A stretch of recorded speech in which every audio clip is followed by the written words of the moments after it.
The UN is 80 years old, but is it still relevant? It was born from the ashes of World War II to keep the peace through collective security, and 80 years later, that system is clearly in crisis. I think the institution has never been more important, but merely as a stage. I have three main takeaways from the UN General Assembly from a month ago. The first is that the power of the UN is eroding. The UN's credibility basically rests on its Security Council, but the Council is paralyzed. The five permanent members, China, France, Russia, the UK, and the US, have paralyzed it. They use their veto powers to block action on Ukraine, on Gaza, on Sudan, and beyond. When the very guardians of the system disable it, the UN's ability to enforce peace is hollow. The second is that even though it's paralyzed, the UN retains its power.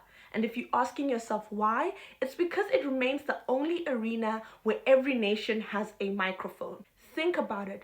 Most other gatherings are either economic groups like the G7, the G20, regional groups like ECOWAS, the EU, SADC, and so on and so forth. But at the UN General Assembly, it's everyone together at once. And for the Global South, the stage itself is powerful. The UN does not enforce equality, but it for damn sure performs it. And the third one is that the UN is multipolarity on display. This UNGA of 2025 made one thing clear.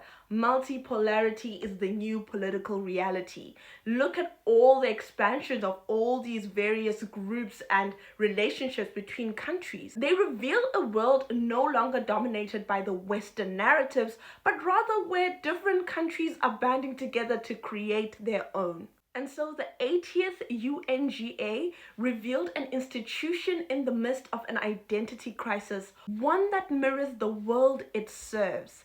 The UN is trapped between the 20th century structure of the Security Council and the 21st century realities. The UN is not disappearing though. It remains the only true universal forum. But the debates in New York weren't just about policy. They were a struggle for the soul of global governance, as dramatic as that sounds. The terrifying truth is this: in a world of climate crisis, pandemics, wars, and AI, we do need an effective UN, but we're also not gonna get it. The great tragedy would be if, at the moment we need it most, the world's best mechanism for cooperation was broken beyond repair. The question is no longer if the world will change, but whether the UN will change with it.